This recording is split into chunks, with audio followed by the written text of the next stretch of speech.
তুমি আমার গলায় ইরাম আপুকে ঝুলিয়ে দিতে পারো না মম? উনি আমার থেকে 7 বছরের বড়। তার উপর ওনার একটা বাচ্চা আছে। বাচ্চা? God damn! আমি পারবো না ওনাকে বিয়ে করতে। গলা নিচে। একদম চিৎকার চেঁচামেচি করবি না। পরিস্থিতির জটিলতা বোঝার চেষ্টা কর। কিচ্ছু বুঝতে চাই না আমি। কিচ্ছু না। ফর গডস সেক, এটা আমার জীবন, সরকারি খেলার মাঠ না। তুমি একজন প্রাপ্তবয়স্ক ছেলের সঙ্গে এইভাবে জবরদস্তি করতে পারবে না। আমি কোনোদিন ইরাম আপুকে বিয়ে করব না। কোনোদিন না। আমার কথাটা একবার। না, না, না এবং না। No, never. Never ever in my life I will marry a senior woman. বদ্ধ দরজার ওপাশ থেকে ভেসে আসছে চিৎকার করে বলা কথাগুলো। কোনো রাগঢাক নেই। সবটাই দিনের আলোর মতন পরিষ্কার প্রকাশ্য। ডাইনিং টেবিলের পাশে চেয়ারে নিশ্চুপ বসে আছে ইরাম। সামনে দুটো স্যান্ডউইচ এবং কফি রাখা। খাবার আর গলা দিয়ে নামবে না তার। এবার কিছুটা ভাঙচুরের শব্দ আসছে। বাড়ির আদরের দুলাল হয়তো নিজের রাগ জড়বস্তুর উপর মেটাচ্ছে। অস্বাভাবিক নয়, ভীষণ স্বাভাবিক প্রতিক্রিয়া। তার জায়গায় ইরাম থাকলে হয়তো এমনটাই করত। কে বলতে পারে? তুই শুনবি না তোর মায়ের কথা? আমি জীবনে কোনো দিন তোর কাছে কিছুই চাইনি। তুই আমার এই একটা ইচ্ছা পূরণ করতে পারবি না? ইচ্ছারও একটা লিমিট থাকে মম। এবার শব্দগুলো এতটা জোরে হচ্ছে যে স্পষ্টভাবে শোনা যাচ্ছে। ইরাম চেয়ারে আর স্থির বসে থাকতে পারল না। হুট করে উঠে গেল। লিভিং রুমের সোফার নরম গদিতে একটা তোয়ালে বিছিয়ে ছোট্ট নিষ্পাপ প্রাণটিকে শুইয়ে রেখেছে সে। বেগুনি রঙের কাঁথায় মোড়ানো তুচ্ছপ্রায় এক অস্তিত্ব। মোমের মতন নরম শরীর, গোলাপ রাঙা মুখ। চোখ দুটো বন্ধ যখন খোলা থাকে তখন তাতে একাকার সমান মায়া খেলা করে। ইরাম চুপটি করে নিজের অংশ নিজের সন্তানের কাছে বসল। আলতোভাবে 2 হাতের দুটো আঙুল নগণ্য শিশুটির 2 কানে ঠেকাল, যেন ঘুমন্ত অবস্থায় কিচ্ছুটি শুনতে না পায় সে। জননীর জীবনের নরক যে তার প্রাপ্য নয়।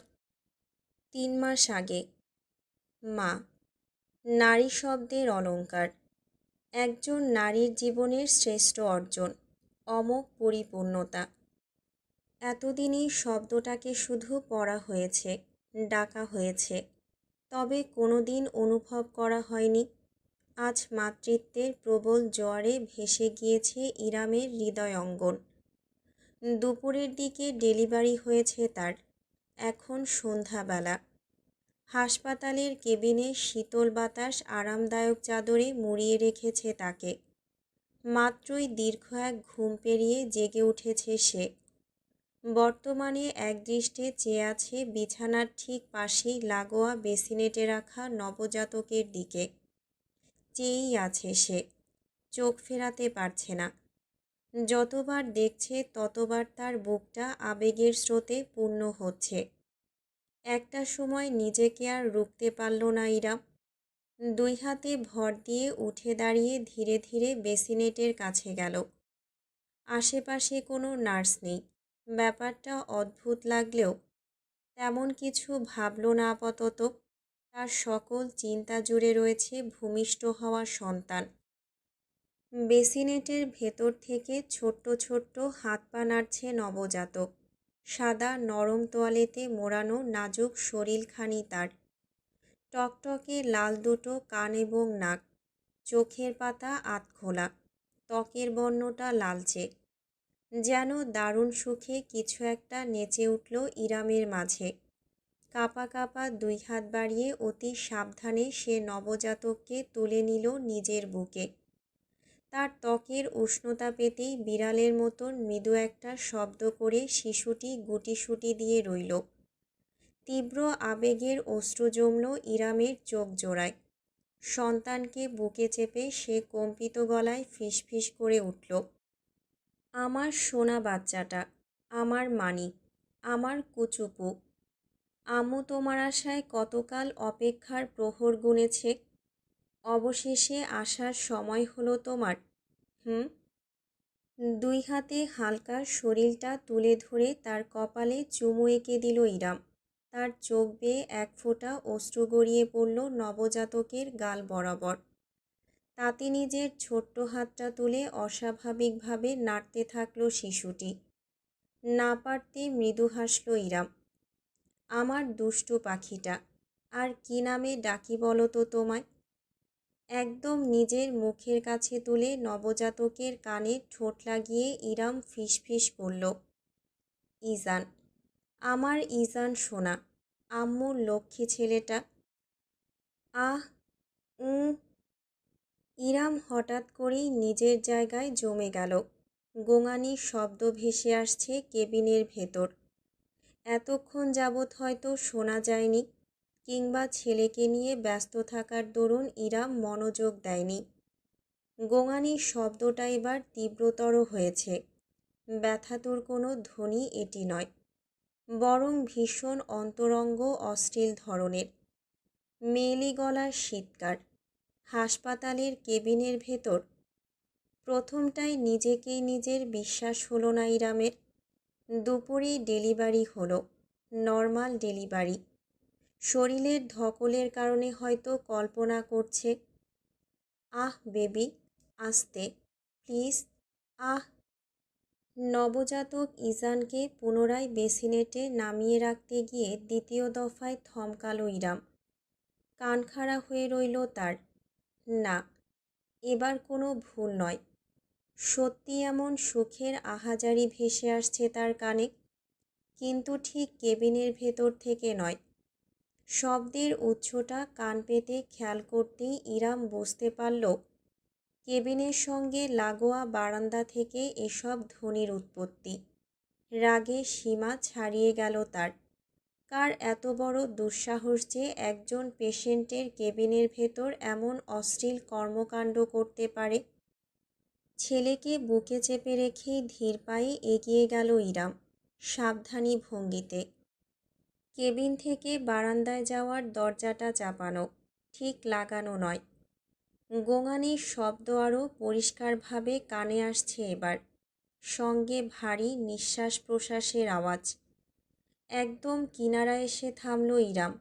ঠাস করে দরজা খুলে ঢুকে যেতে কেমন যেন সংকোচ হচ্ছে, যদিও মূল সংকোচ বারান্দায় উপভোগে ব্যস্ত থাকা যুগলের করা উচিত। যে কোনো জায়গায় শুরু হয়ে যায় এরা। কোনো ওয়ার্ড বয় আর নার্সকে একসাথে দেখলে একটু অবাক হবে না ইরাম। বুকে তার নিজের বাচ্চা, তাই এক মুহূর্ত দ্বিধা করলেও হৃদয়ের প্রবল এক সন্দেহ থেকে দরজাটা নিঃশব্দে হালকা ঠেলে ভেতরে উকি দিল সে। সন্ধ্যা হয়ে গিয়েছে। বারান্দায় রেলিংয়ের বদলে থাই গ্লাস দিয়ে বাঁধানো, তাই প্রথমটায় কিছু নজরে এলো না ইরামের। চোখ পিটপিট করে ভালো মতো তাকাতেই তার হৃদস্পন্দন ক্ষণিকের জন্য থমকে গেল। দৃষ্টি প্রসারিত হয়ে রইল ফুটবলের মতন। বারান্দার দেয়ালের সঙ্গে লেপ্টে দাঁড়িয়ে আছে ইরামের কেবিন নার্স। যুবতী মেয়েটির একটি পা তুলে রাখা সামনে দাঁড়ানো পুরুষটির কোমরে। জড়িয়ে ধরে রেখেছে তারা একে অপরের শরীরকে। নার্সের পোশাকের নিম্নাংশ অগোছালো, ঠিক তেমনভাবেই পুরুষটির পরনে সাদা শার্টের বোতাম খোলা। বুক বেয়ে ঘামের ফোঁটা গড়াচ্ছে। মেয়েটির ঘাড়ে মুখ গোজা, উভয়ে শিরশির করে কেঁপে উঠছে নিজেদের অভিসারের গভীরত্বে। ইরাম অবাক হলো না, সরেও গেল না, শুধু স্থির দাঁড়িয়ে থাকল, নিষ্প্রাণ এক পুতুলের মতন। তার বুকে কুই কুই করে উঠল ইজান, অথচ নব্যজননী সেই শব্দটুকু শুনতে পেল না। তার দুই নয়ন আবদ্ধ এক যুগলের অভিসার পানে, যেখানে থাকা পুরুষটি তার স্বামী, তার সন্তানের জন্মদাতা পিতা, অরণ্য মির্জা সওদাগর। ইরাম যে দরজায় এসে দাঁড়িয়েছে সেটা অরণ্য টের পেয়েছে। লোকটা তার গায়ের গন্ধ অবধি কীভাবে যেন শুকে ফেলে। নার্সের ঘাড়ে গুজে রাখা মুখটা সে সামান্য একটু তুলল। একজোড়া শকুনে দৃষ্টি মিলিত হলো ইরামের সঙ্গে। অরণ্যর অসম্ভব সুদর্শন মুখমণ্ডল জুড়ে ঘামের ফোঁটা চিকচিক করছে মুক্তার দানার মতন। উজ্জ্বল ফর্সা ত্বকে অভিসারের তপ্ততায় ফুটে উঠেছে লালচে বর্ণ। চোখজোড়া কালোই, তবে তাতে জ্বলজ্বল করছে এক জনমের ক্ষুধা। সরাসরি ইরামের দিকে তাকিয়ে নার্সের শরীরে আরও গভীরভাবে ঝুঁকল সে। তার গভীরতম ছোঁয়ায় উন্মাদ যুবতী নার্স ঢলে পড়ল। কেঁপে কেঁপে উঠে অরণ্যর পিঠ খামচে ধরল। আহ, ইয়েস বেবি, মার্ক মি, হা। অরণ্য ঠোঁটে তির্যক হাসি ফুটিয়ে নার্সের ঠোঁটজোড়া দখল করে নিল। চুম্বন নয়, রীতিমতো কামড়ে ধরল বহুদিন যাবৎ ক্ষুধার্ত থাকা হায়নার মতন। আর দেখতে পারল না ইরাম। তড়িঘড়ি করে সে বারান্দা ছেড়ে কেবিনের ভেতর চলে এলো। কোনো মতে হাতের কাঁপুনি ঠেকিয়ে ছোট্ট ইজানকে সে পুনরায় বেসিনেটে রেখে দিল। অতঃপর নিজের বিছানায় ধপাস করে বসে রইল রোবটের মতন। ঠিক কতটা সময় একইভাবে পার হলো ঠাউর করতে পারল না সে। মাথার ভেতর দপদপ করছে তার, ভারী নিঃশ্বাস ফেলছে। বুকটা চেপে আসছে ব্যথায়। আজকের দিনটা অন্তত তাকে রেহাই দেওয়া যেত। আজ তাদের সন্তানের জন্মদিন। কিছুক্ষণ বাদে কেবিনে ঢুকল কেবিন নার্স, পরিষ্কার পরিপাটি। ইরামকে ঘুমিয়ে থাকার বদলে বিছানায় বসে থাকতে দেখে নার্স এক লহমার মতন থমকালো। পরক্ষণেই অবশ্য কিছুই হয়নি এমন ভঙ্গিতে গলা খাকারি দিয়ে বলল, আপনি উঠে পড়েছেন? বেশ, আমি গিয়ে আপনার সন্ধ্যার নাস্তাটা নিয়ে আসছি, বিশ্রাম নিন। কেবিনের দরজা খুলে বাইরে বেরিয়ে গেল নার্স। এরপরই বারান্দার দরজা ঠেলে ধীর পায়ে ভেতরে এলো অরণ্য। নার্স যতটা পরিপাটি ছিল অরণ্য ততটাই অগোছালো। শার্টের সবগুলো বোতাম এখনও লাগানো হয়নি। প্যান্টের বেল্টটা টেনে টাইট করতে করতে কেবিনের মাঝখানে এসে দাঁড়ালো সে। ইরাম স্থির চেয়ে দেখল নিজের স্বামীকে। লোকটাকে এখনও তার স্বামী বলে সম্বোধন করে যাওয়া উচিত কিনা সেটা নিয়ে অবশ্য দ্বিমত আছে তার। অরণ্য আসলেই সুদর্শন। 6 ফুট 2 ইঞ্চির উচ্চতার একটা সুগঠিত পেটানো শরীর। নিয়মিত জিম করার কারণে শরীরে কোনো মেদ নেই। শার্টের উপরেও তার মাংসপেশির গঠন বোঝা যায়। প্রথম দফায় তাকিয়ে আন্দাজ করা কঠিন যে লোকটার বয়স ইতিমধ্যেই 35 ছুঁয়েছে। ঘন ভ্রু, পুরো ঠোঁট এবং তীক্ষ্ণ চিবুক, কালো বাদামির মিশেল চুলের রঙে। ইরাম চেয়ে দেখল। এই সৌন্দর্যে তার বৃতৃষ্ণার ঢেকুর উঠল। সৃষ্টিকর্তা কি নিপুণ হাতে এমন সৌন্দর্য তৈরি করেছেন, অথচ মনটা কি কদর্য। এরকম সুদর্শন আরও একটা মানুষকে চেনে ইরাম। অরণ্যর চোখ ধাঁধানো রূপ তাকে সেই সৌন্দর্যকে ঘৃণা করতে শিখিয়েছে। অরণ্য নিজেকে পরিপাটি করে শীষ বাজাতে বাজাতে আশেপাশে তাকালো। বিছানায় বসে থাকা স্ত্রীর দিকে চেয়ে একগাল হাসল সে। ওয়েল, গুড ইভিনিং হানি। বেসিনেটের দিকে এগিয়ে গিয়ে ইজানকে এক হাতেই কোলে তুলে ফেলল অরণ্য। যত্নের বালাই নেই। হাতের তালুর উপর শরীরটাকে এমনভাবে ধরল যেন নিজের সন্তানকে নয়, বরং ল্যাবরেটরির কোনো গিনিপিগকে পর্যবেক্ষণ করছে। ইজান পিতার হাতে শক্ত, রুক্ষ, অসচেতন স্পর্শে স্বাচ্ছন্দ্য বোধ করল না। ছোট্ট হাত পা ছুঁড়ে কান্নার দমক তুলল। বাঁকা হাসি ফুটল অরণ্য মির্জা সওদাগরের ঠোঁট জুড়ে, যেটার কোনায় এখন একটা কামড়ের দাগ স্পষ্ট। অরণ্য নিজের অপর হাতটির বৃদ্ধাঙ্গুল এবং তর্জনী মিলে ইজানের শরীরের সাইজ মাপতে লাগল। আরিব্বাস, ইরাম, এই সাইজের জিনিস তোমার পেটে ফিট হলো কিভাবে? অ্যামেজিং। তুমি যে ছোট, তাতে আমার জিনিসটাই তো ফিট খায় না। ইরাম লাফিয়ে উঠল বিছানা ছেড়ে। এতক্ষণ যাবৎ সে শীতল থাকলেও ইজানের কান্না তার হৃদয় ছিন্ন ভিন্ন করে ফেলেছে। ছুটে এসে সে অরণ্যর হাত থেকে ইজানকে ছিনিয়ে নিয়ে নিজের বুকে চেপে ধরল। খেকিয়ে উঠল। খবরদার বলে দিচ্ছি, আমার ছেলেকে ছোবেন না। অরণ্য এক মুহূর্তের জন্য জমে গেল। মাথা কাত করে বিস্ময় নিয়ে তাকালো। ইরামকে আজ অন্যরকম দেখাচ্ছে। এত কষ্টকর ডেলিভারির পর মেয়েরা মুষড়ে পড়ে, অথচ ইরামের হয়েছে ঠিক উল্টোটা। অজানা এক শক্তিতে টগবগ করে ফুটছে সে। সদা নির্বিকার থাকা চোখ জোড়ায় আজ আগুন জ্বলছে, যেন কয়েক ঘন্টার ব্যবধানে বিশাল পরিবর্তন হয়েছে তার মাঝে। বোকা অরণ্যর ধারণাই নেই আজকের আগে ইরাম ছিল শুধুমাত্র একজন নারী, আজ থেকে একজন মা। তাই অরণ্য ভাবল, তার ইরাম তো আগে এমন ছিল না। দুহাত তুলে সমর্পণের ভঙ্গিতে অরণ্য বলল, ও চিল চিল, প্রোডাক্ট তো আমারও। আমি ছুঁয়ে না দিলে কে দেবে শুনি? কেউ না, আমি বাদে কেউ না। শুনেছেন আপনি? এত তেজ কিসের? এবার অরণ্যর গলা শক্ত হয়ে এলো। লম্বা দুই পায়ে ইরামের কাছে পৌঁছে গেল সে। এক হাতে স্ত্রীর চুলের গোছা মুঠো পাকিয়ে ধরে এক ঝটকায় নিজের কাছে টেনে নিল। ব্যথায় দাঁতে দাঁত চেপে ফেলল ইরাম, তবু একটা টু শব্দ করল না। নিজের ছেলেকে বুকে আগলে রাখল, ঠিক যেমন করে সিংহী পাহারা দেয় নিজের শাবককে। অরণ্য ভ্রুকুচকে গম্ভীর কণ্ঠে শুধালো, একটু বেশি প্রায়োরিটি দিয়ে ফেলেছি মনে হচ্ছে। কি ভেবে নিয়েছিস তোকে ছাড়া আমার চলবেই না? একটা বাচ্চা পয়দা করে দিয়েছিস, সো হোয়াট? যদি আমি চাইতাম আমার আন্ডারে বাচ্চাদের একটা ফুটবল টিম থাকতো, বুঝেছিস? তোকে একটু বেশি ভালোবাসি বউ বলে, সেটার এভাবে সুযোগ নিবি তুই বারবার ইরাম? আমি আপনার বউ না। আজ ইরামের মাঝে ভয়ের লেশমাত্র নেই।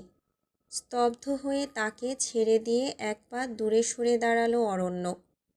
কোমরে দুই হাত রেখে কিছুক্ষণ নিশ্চুপ চেয়ে রইল। পর মুহূর্তেই আচমকা খিলখিল করে হেসে উঠল। Are you serious right now honey? তোকে তিন কবুল বলে বিয়ে করেছি, তোর বুকে আমার ছেলে, আর তুই বলছিস তুই আমার বউ না?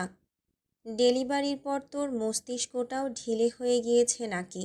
ডাক্তারদের বিরুদ্ধে তো মামলা দিতে হবে আমার। ইজানকে অতি সাবধানে নিজের বিছানায় শুয়ে রাখল ইরাম। ছেলের কান্না থেমেছে এবং ঠিক আছে নিশ্চিত করার পরে সে ঘুরে দাঁড়ালো। অরণ্যর তাচ্ছিল্যের দৃষ্টি মোকাবেলা করল দৃঢ়ভাবে।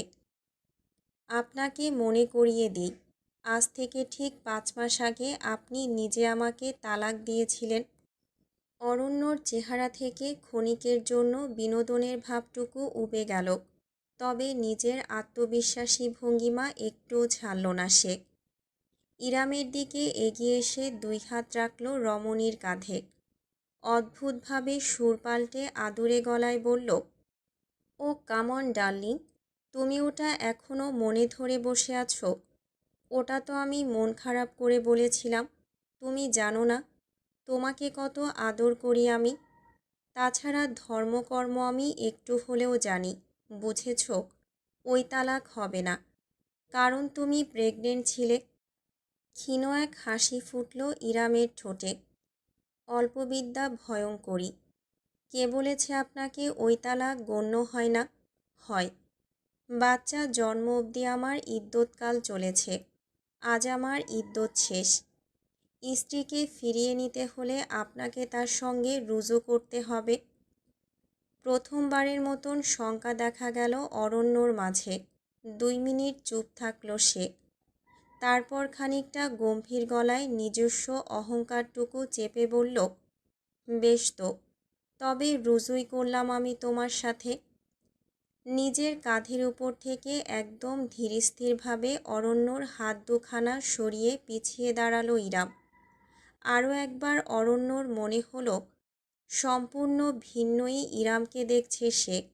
দৃঢ় গলায় ইরাম জানালো, আমি আপনার সঙ্গে রুজু করব না, মিস্টার অরণ্য মির্জা সওদাগর। আজ থেকে আপনি আমার স্বামী নন, স্রেফ একজন পরপুরুষ।